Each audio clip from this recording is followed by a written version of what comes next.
While in the library, college student Naofumi Iwatani finds a fantasy book about 4 heroes: the spear, sword, bow, and shield. Naofumi is summoned to another universe with 3 others to save mankind from the Waves, a series of demonic invasions. When partners are assigned, nobody joins Shield hero Naofumi, believing him to be the weakest of the 4. However, Mine, a member of the Spear Heroes party, offers to join Naofumi to help him train. Soon afterwards, Mine steals his belongings and accuses him. Naofumi's denials are ignored by all, and he becomes an outcast, shown kindness only by Erhard, the weaponsmith who realizes he's innocent. Embittered and enraged, Naofumi begins scrounging for materials and learns how to upgrade his shield with resources he finds in the world. After fighting away some thugs who wanted to rob him, he realizes he can't upgrade without experience or strength. Approached by slave trader Belocus, Naofumi is brought to a slave market, so a slave may gain XP and fight for him. In the corner of the room, Naofumi finds a demi-human slave girl cowering in a cage. While Belocus offers Naofumi a high-level wolfman, Naofumi instead buys the much cheaper Tanuki girl, Raphtalia. Placing a slave crest on her prevents Raphtalia from betraying or disobeying Naofumi without feeling intense pain, while also linking shared experience gained by one to the other. Raphtalia's reoccurring nightmares of her parents' death in the first wave have deeply scarred her, making her initially hesitant to kill. Both leave the capital for the small town of Loot for a mine to collect valuable ore, but they're attacked by a high-level dog monster that wounds Naofumi, the same beast type which killed her parents. The monster's appearance sends Raphtalia into shock. Seeing her fear, Naofumi tells her to escape while he buys time. Confronting her feelings of regret and helplessness, Raphtalia summons up the courage to kill the beast. Naofumi confronts Raphtalia, promising not to leave her, and she agrees to help him defeat the Waves so other children won't suffer as she has. Later at dinner time, Naofumi decorates a toothpick flag to make the flag of Japan, a sign of his intent to someday return home. After a month of leveling up in preparation for the next wave, Naofumi unlocks a huge variety of transformations for his shield, each with a unique ability, while Raphtalia rapidly matures into a young adult woman. To determine the time remaining until the next wave, Naofumi and Raphtalia visit the capital's cathedral and its dragon hourglass, which measures the time between waves. Much to his chagrin, they also meet the other 3 heroes, who still scorn him and view him as a liability. Raphtalia wonders why the other heroes despise Naofumi, but he refuses to tell her. The next day, the wave begins. While the other heroes and their allies rush to defeat the main force, Naofumi and Raphtalia head to Loot to help evacuate the civilians. Some knights arrive to help, but initially disregard Naofumi's orders, though when they realize he's trying to protect the villagers, some choose to aid him. The others leave to join the other heroes, who defeat the main boss and end the wave. After the battle, the villagers thank Naofumi for his help. The hourglass resets, starting the countdown for the next wave. After repelling the wave of catastrophe, the heroes are treated to a state dinner, which Naofumi reluctantly attends. Mine informs Motoyasu that Raphtalia is a slave, prompting him to challenge Naofumi to a duel for her freedom. Despite Naofumi declining the challenge, King Altkray Melromark takes Raphtalia, forcing the duel.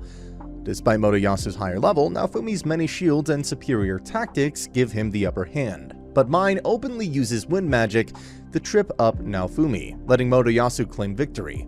When Altkray reveals Mine is his daughter, Malti, Naofumi realizes they planned his defamation. With Raphtalia's slave seal removed, Naofumi's burning hatred within him unlocks the Cursed series.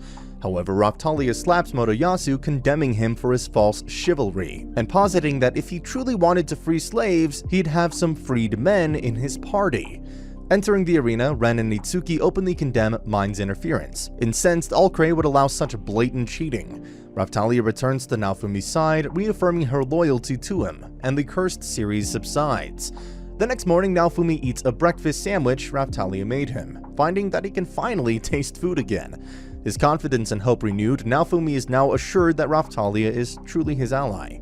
In another land of diplomatic travel, Queen Morelia Q. Melromark learns of the duel at the castle. At Beluk's tent, Raphtalia asks for a new slave seal as a show of good faith to Naofumi, while Naofumi buys a gotcha monster egg, which later hatches into a Philolio. Naming her Philo, she immediately imprints on Naofumi, reaching adulthood in a few days due to a skill of his. Visiting Loot Village, Naofumi is shocked by Motoyasu in mind, declaring the village to be under Motoyasu's rule by royal decree.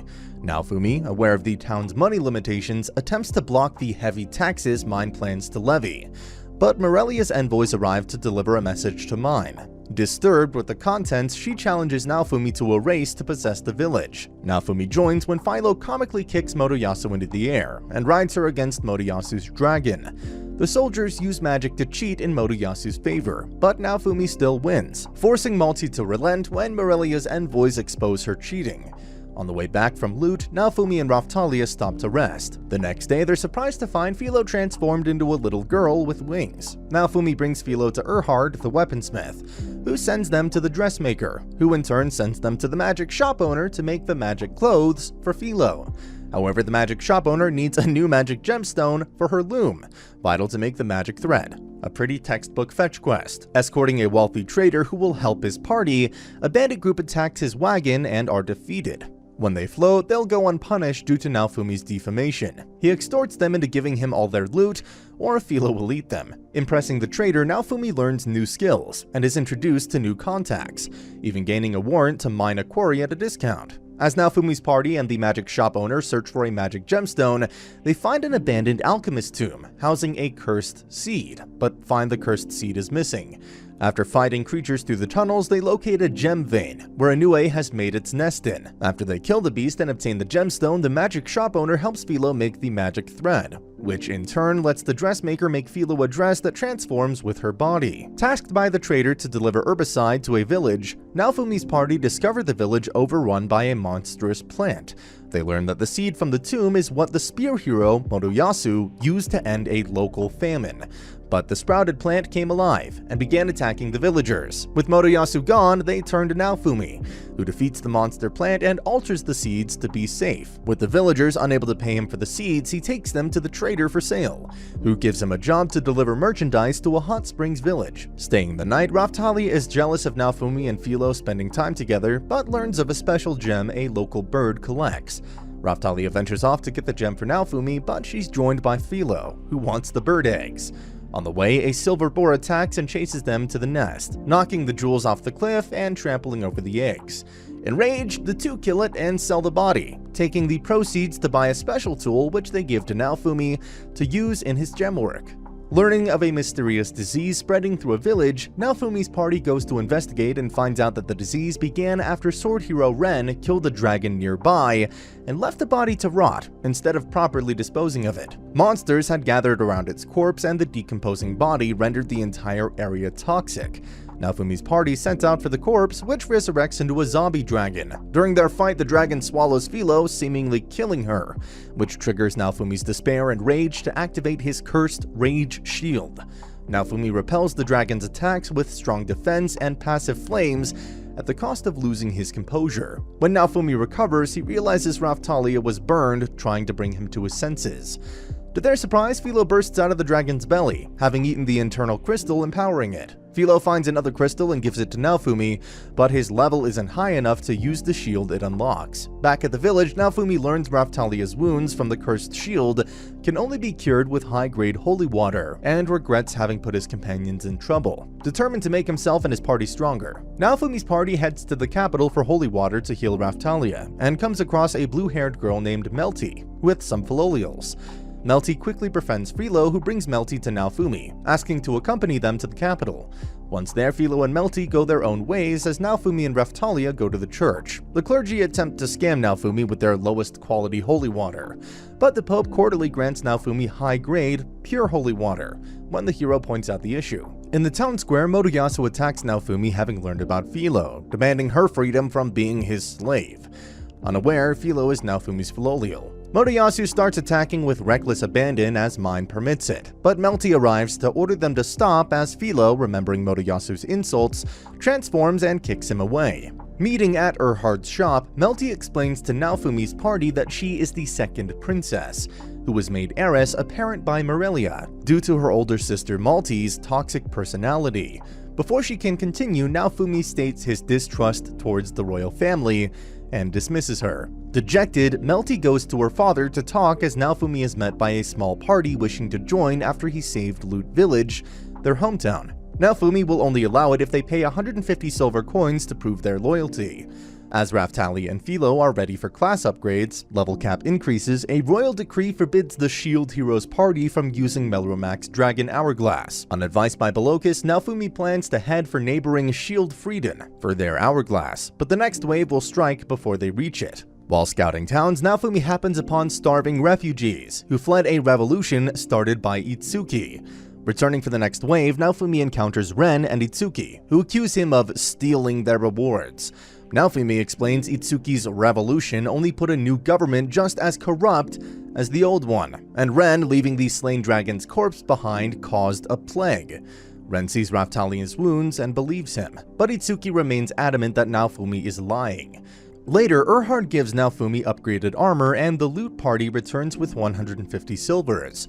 Naofumi has them buy better gear with the money, accepting them. The next wave is 24 hours away, equipping Raftalia and Philo and annexing the loot party with Knight Ake as their captain. The wave starts and Ake's unit helps civilians as Naofumi's party kills monsters. Seeing an elderly woman who Naofumi healed during his travels easily defeat monsters, she reveals herself to be a retired adventurer. After 3 hours, Naofumi worries about the other heroes' progress, so he leaves Ake's party with the elderly woman to protect the civilians. Finding the other hero parties haphazardly attacking a Dutchman, Naofumi chastises their inattention, having Raftalia expose the hidden boss, a massive soul eater. Naofumi resorts to using his cursed shield, but the zombie dragon soul inhabiting the shield is furious for Ren killing it, and Naofumi incorporating it into his gear. The attempted takeover sends Naofumi and Philo into a fury against the soul eater, but Naofumi remembers his mission and regains control to use a new power for the win: Iron Maiden. Victorious, Naofumi returns to normal, but a second Soul Eater appears and is easily killed by a new enemy, Glass, a woman in a black kimono wielding twin-bladed war fans. The true enemy of this wave, Glass easily defeats the other 3 hero parties and challenges Naofumi's party. Even against Naofumi's many shields with Raftalia and Philo's support, they can't land a single blow. Calling for a tactical retreat, Glass attempts long-range attacks but retreats when the wave's time limit hits, ending in a stalemate. After the battle, Naofumi ponders the wave's time limits and their true purpose when he's summoned back to the castle. Altcray demands he reveal the secret behind his abilities, but Naofumi demands Altcray kneel and beg. Enraged, Altcray attempts to extort Philo and Raftalia, but Naofumi threatens him with a worse outcome should he try. As he leaves, a woman covertly warns Naofumi about the church conspiring against him. Naofumi notes her outdated manner of speech. Melty attempts to convince her father to reconcile with Naofumi, but Malty exacerbates the situation. After Erhard provides them with travel gear and supplies, Naofumi's party departs to SHIELD Frieden for Raftalia and Philo's class ups. While en route, they are met by Melty, who wants Naofumi to reconcile with Altcray. Naofumi senses something is wrong moments before one of Melty's bodyguards attempts to assassinate her, but Naofumi protects her. Seeing Naofumi protect Melty, the attacking knights accuse him of taking her hostage, but are repelled. Naofumi finds the pendant on a guard of the Church of Three Heroes, which hates the shield. At the royal palace, wizards edit the recording of Naofumi kidnapping Melty, making him a fugitive. Planning to protect Melty to fix their situation, Naofumi's party hiked the mountains to reach nearby Siltveld. At night, a loose rock alerts nearby guards, and the other 3 heroes. As Melty explains the situation, Malty orders they ignore her, claiming Naofumi has a brainwashing shield. Despite lack of evidence, the heroes fall for this. Naofumi attempts to flee with Melty, but Motoyasu uses a magic shackle to stop Philo.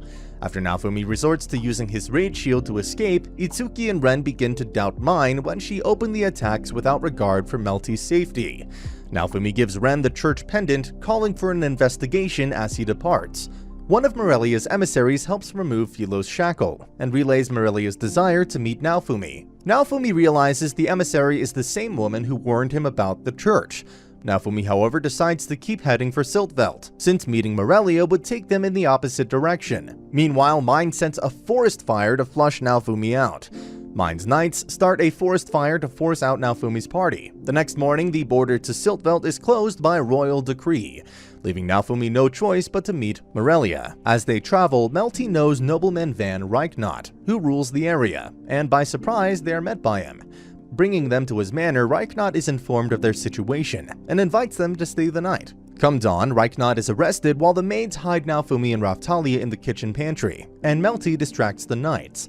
Their leader, nobleman idol Rabier, arrives and escorts Melty to his manor. Seeing Raphtalia's anxiety with Rabier, Naofumi calms her to let Melty's plan work. Once Rabier leaves, Naofumi finds Philo, and they make their way to Rabier's estate. As demi-humans loyal to Reichnott besiege the gates for his release, Naofumi uses this to infiltrate the castle, where Reichnott is tortured in front of Melty for Rabier's amusement. Naofumi manages to enter the manor and rescue Melty and Reichnott. Raphtalia confronts Rabier, who pitifully begs for mercy. In a flashback, Raphtalia's home village is destroyed by the first wave, and the villagers are enslaved by Melromarc troops. She and her best friend, Rifana, are sold to idol Rabier. Raphtalia ultimately breaks as Rifana dies from illness, and Rabier sells her to Belloqus, leading her to Naofumi. Back in the present, remembering her past, Raphtalia is about to strike, when Naofumi reminds her of how much she's grown. Realizing killing Rabier would bring her no peace, she spares him. Insulted, Rabier fights to kill her, but using her mana sword, she wounds him, and he falls back out of a window.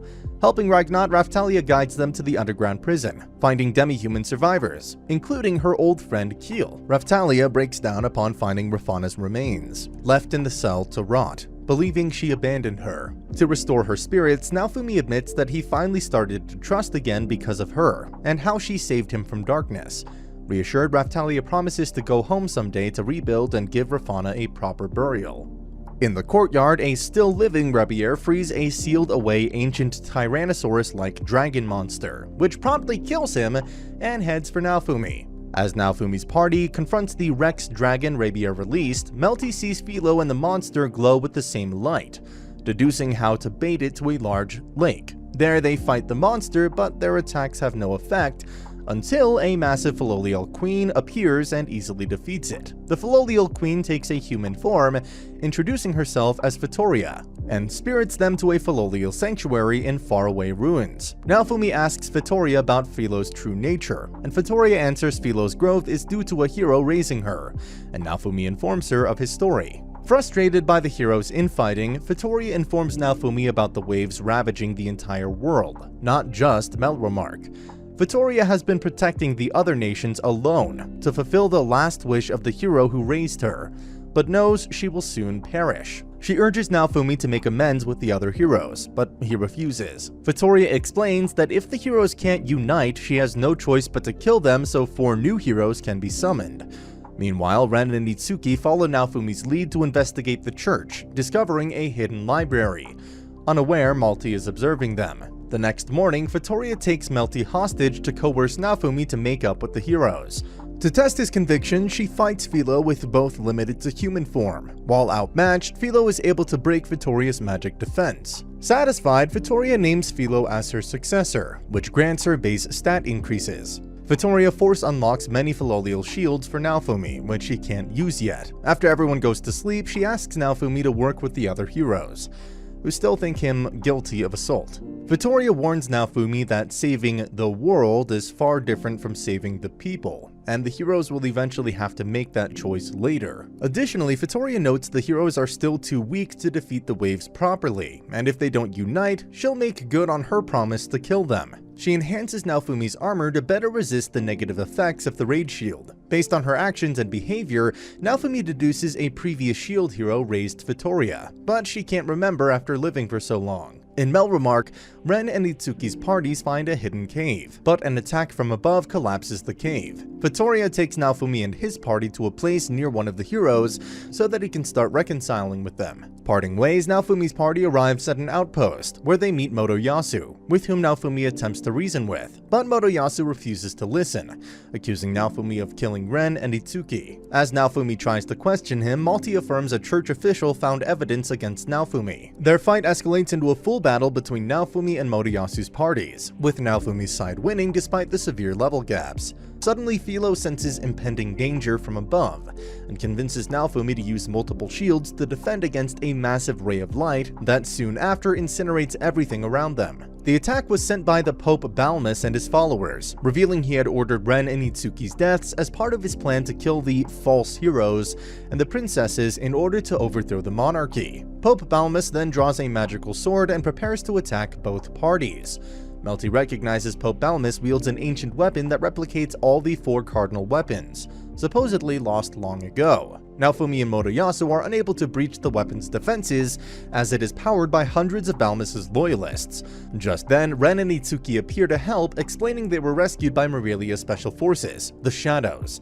They also reveal an army, personally led by Morelia, is coming to subdue the church, who refuse to surrender. While the heroes join forces against the Pope, Naofumi refuses given the harm they caused, detailing their consequences, lack of coordination, and how he had to rectify them. Naofumi explains they were ignorant of how to become heroes and properly clean up, leading to the church to see them as fakes and plan a coup d'etat. The Pope takes advantage of their discussion to fire an attack, which Naofumi blocks. Naofumi equates the other heroes to the Pope, but agrees to work with them only out of his promise to Vittoria. Now the 4 cardinal heroes stand together, but Pope Balmus responds by enclosing the battlefield inside a magical cathedral. The 4 heroes have no success in breaking through Balmus's cathedral spell, and Naofumi finds his Rage Shield's curse effect is greatly nullified within the cathedral. Pope Balmus endangers the lives of his followers by siphoning more mana from them to charge a larger attack. In order to block it, Naofumi takes the risk of releasing the Dragon Soul in his Rage Shield. Donning new Berserker armor and struggling to keep control while his rage fuels him, Raphtalia, Philo, and Melty snap him out of it,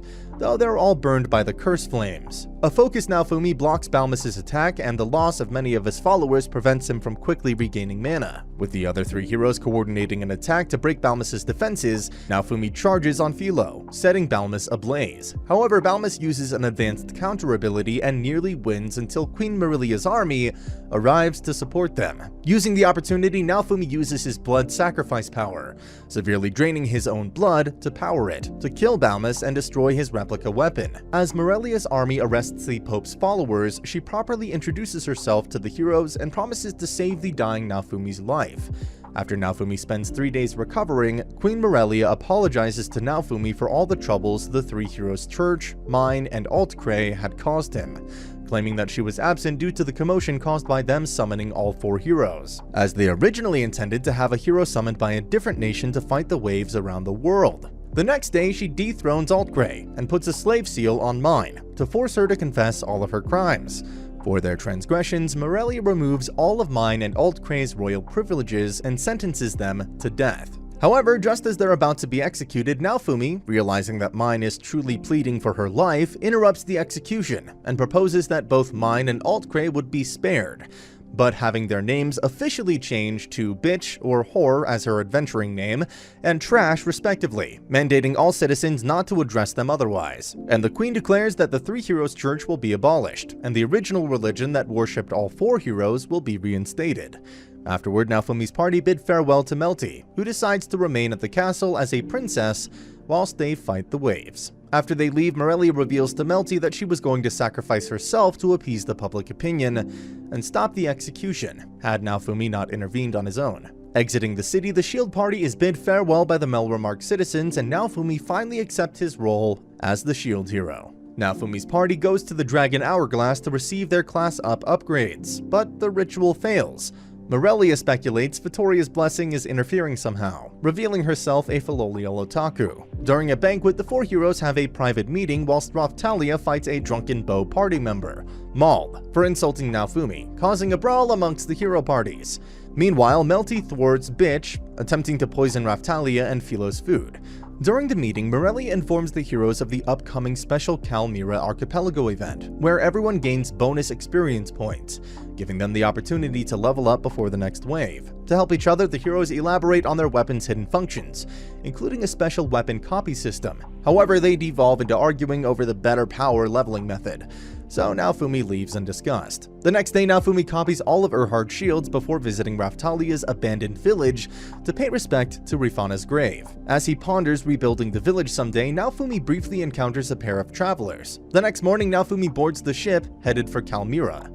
However, since the other heroes took most of the ship's cabins, Naofumi's party must share a room with the aforementioned pair of travelers, Lark Berg and Therese Alexandrite. Introducing themselves, Lark and Therese think Naofumi's name is an alias, having heard of the despicable shield hero.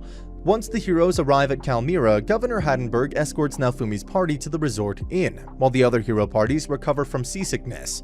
Learning a new boosting spell, Naofumi takes his party for XP grinding across the archipelago, fashioning new weapons from monsters for Raphtalia and Philo. At night, a concerned Lark and Therese find Naofumi's party, and take them to a party at a dinner to end the day. After Therese patronizes Naofumi for an accessory, he crafts a beautiful item with a rare gem, much to Therese's jubilation.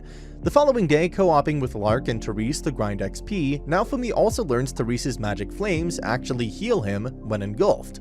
By sunset, the duo take their leave, thanking Naofumi for the day and hope they meet again soon. As Naofumi's party are relaxing at the beach, Philo discovers an undersea temple, piquing Naofumi's curiosity to investigate. Upon arrival, Naofumi's shield opens the door, where a dragon hourglass resides, and by linking to it, he learns the next wave is due at Kalmyra in 48 hours. Learning of the wave, Naofumi warns Mirelia, and she amasses a large naval fleet, while Lark and Therese also sail to the waves with the fleet. While the Navy fights the smaller creatures, the four heroes fight the boss monster, but they are unable to do much damage to it, and it's Lark and Therese that ultimately kill it. Lark and Therese then attack the heroes, explaining that they're from yet another world besieged by the waves. In order to save their homeworld, they must kill the four heroes. Lark easily knocks the other three heroes away, while Therese keeps the fleet at bay, leaving only Naofumi's party to face them. Lark and Therese initially have the upper hand, fending off Raphtalia and Philo's attacks while managing to partly bypass Naofumi's defenses. Melty then intervenes in the battle, with her presence contributing magical support, helping Naofumi focus on the battle. Naofumi's party soon outsmarts Lark and Therese through clever tactics, resulting in Lark being wounded. But Glass suddenly arrives, revealing she's allied with Lark and Therese. Glass is impressed with Naofumi being stronger since they last met, preparing to battle him again. Naofumi confronts Glass in single combat, where she reveals herself as a hero from Lark's homeworld, the Fan Hero. Naofumi discovers Glass is weak against his Soul Leader shield, but hesitates, unwilling to kill her since he realizes she is trying to protect her own world. Raphtalia then intervenes, reminding Naofumi that there are many people in this world that he wants to protect. Meanwhile, Mirelia finds Lesia Ivyred, a bow party novice, and has her launch liquor barrels at Glass. Glass is quickly intoxicated by the powerful alcohol, forcing Lark and Therese to help her withdraw as the wave's time limit runs out. Returning to Kalmyra, Naofumi ponders the revelation of other worlds fighting the waves, and Vittoria's words. He also recruits Lesia into his party, who attempted to commit suicide by drowning after she is kicked out of Itsuki's party due to a false accusation against her. Sailing back to the mainland, Naofumi takes up Mirelia's reward, Lordship of Sayet, with people Naofumi trusts to rebuild it. Raphtalia expresses her feeling that this is insurance should he die or go home, though Naofumi reveals it's his new beginning with them. As Naofumi and Raphtalia oversee her village rebuilding, the other heroes resolve to become stronger than Naofumi. Meanwhile, Belokis gains a new secret patron. Also, if you look pretty closely while Naofumi and Raphtalia are on the rooftop, you can see them kiss. I thought that was adorable. Anyway, that's the end of the video. As always, if you liked what you saw, subscribe to the channel. I'll be uploading a lot of videos just like this, so I'll see you at the next one.